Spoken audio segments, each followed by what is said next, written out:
Hey, it's Chris here. In this video, I want to share with you how to utilize this estimating worksheet.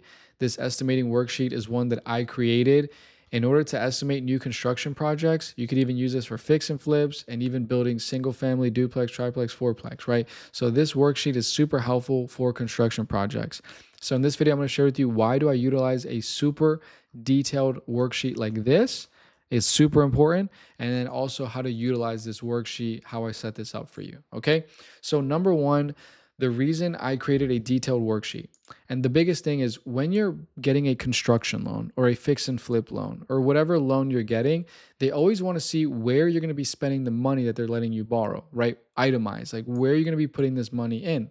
The reason they do that is when you pull out a loan, the bank doesn't just give you the money up front. They say, hey, we'll give you the loan, but we're going to give it to you in draws as you complete the work. So what happens is you complete the work, you call the bank, they come out and say, okay, great, you did this work, here's the money.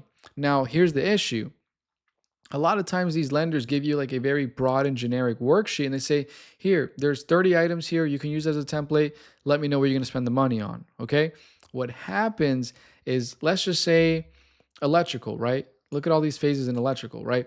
Let's just say electrical is going to cost you 10,000 bucks, but your vendor is going to invoice you the $10,000 in different phases. They'll say, okay, at rough, we're going to charge you 60%. And at final trim, we'll charge you 40% of the 10,000, right? So 6,000 at rough, 4,000 at final trim, right?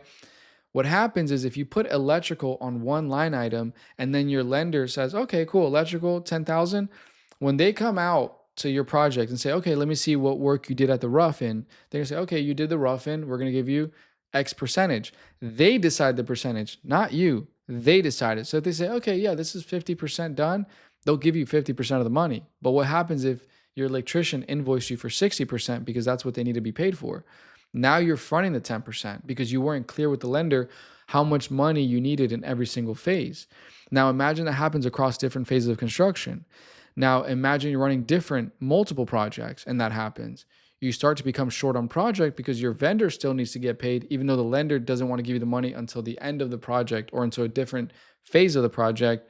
Now you're fronting the money to pay the vendor, and now you start having cash flow issues. So it's super important planning properly and planning ahead with these projects, how much it's going to cost you, and even padding your budget. But more importantly, the phase broken down so you can let the lender know, I need this money in these phases. Now that we have that out of the way, I'm going to share with you this worksheet and how it works. So everything that is in green, you can change it. You can put text in it, okay? The phase description, I built this worksheet being based out of Florida. So if you're in a different state, a lot of these things will work, right? Your slab, your backfill, excavation, all those things will work, but you might have a different foundation. Like here, we use monolithic, right? But up north, you might have like basements, so like formed walls for the basements. Like you might have different ways, right? So the reason I made this editable here is you can just delete this and put whatever you need for your slab, right? That way you can keep account of what that item is. Okay. So just want to be clear with that. But at least this gives you a template of a lot of the different things that go into building houses, from appliances, insulation, and there's different phases of insulation, things like that. Like at least this will keep you aware of like, oh wait, I didn't think about this and this and that. Okay. So now that we know everything that is in green, you can change. The way I start this is I'll put the address, good old 123 Main Street, and I put the city, state, zip. And the reason I do this is if we have multiple projects, then at least I can know that this worksheet's for what project, right? Since you have the address. Product, for me, I have different floor plans in my company. So like, let's just say it's a Model 1. That's a floor plan in our company. Or if you have an Alexa, whatever the floor plan name is, you'll drop it in there so you know what it is. Sales price, this is what you think you're going to sell it for. So boom, you got your sales price. Start date, let's say I start this house on 2/4/2026. Okay, settlement date, let's say I finish this house on 6/4/2026, right? So it's all an estimate, but at least this is kind of an expectation of how long I think I'm going to be in this project. Square footage of the Model 1, let's say it's 2307. And the reason I put square footage is because later, as we add the estimate, it'll calculate cost per square foot at what I'm building at, okay? So everything that's green, you can put text in. The next thing is your lot price, right? How much did you spend on the land? Let's say I spent $70,000, right?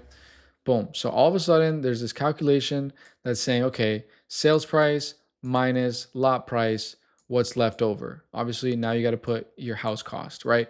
So with this being said, what I like to mention is over here, vendors. This is good because you want to just put who your vendor is going to be, right? So Joe Schmo Planning, right? Let's say he's your architect, right? And you just put the name of your vendors here so you know who it is. Like, who have you decided on? And if you haven't decided on anyone yet, like if it's missing, then leave it blank. I was gonna say put it in red, but I guess the sheet is protected. um I protected it because there's functions over here, right? But leave it blank, right? So then you know, like, who do you need to go shop around for? Okay, so I use this column for who my vendor is going to be on the project, and then my estimate, right? So I just start typing in my estimate over here, right? So I start typing my estimate and it starts to show up over here, right? This is how much money I estimated and I have not spent, but let's say I get invoiced $750. Okay, there's 50 bucks that I didn't have to spend because I got invoiced less. Because sometimes vendors, you know, you might think it's 800 but ends up being less, right? And then the variance. So let's say I spent $1,000 on plans. Okay, now I'm off 200 bucks, right? So that way you can keep track of what your variance is. Right now you're good, right? So that's that. And it starts to calculate it up here. Your total estimated house cost. There's a house cost plus reserve. So what I mean by reserve, so let me explain this actually right over here first, right? So gross DP at ratification or beginning of project. So the way I calculated this is when you fill out your estimate before you start the project, you'll fill out your estimate. That's what you'll have here, right? What your profit is, sales price minus lot minus your estimate. But then when you start the construction project, my anticipation is, okay, I'm starting the house today, but over the last couple of weeks or right before I started the project, I noticed that I might be spending a little bit more money on dirt, right? So I'm gonna put over here, I'm gonna pad my budget by $2,000 because I think I'm gonna be spending more money on dirt, even though I said I was gonna spend 4,000 on dirt. you know, I'm gonna pad it by 2 grand. So if I spend four, great, but if I spend six, at least I padded my budget, right?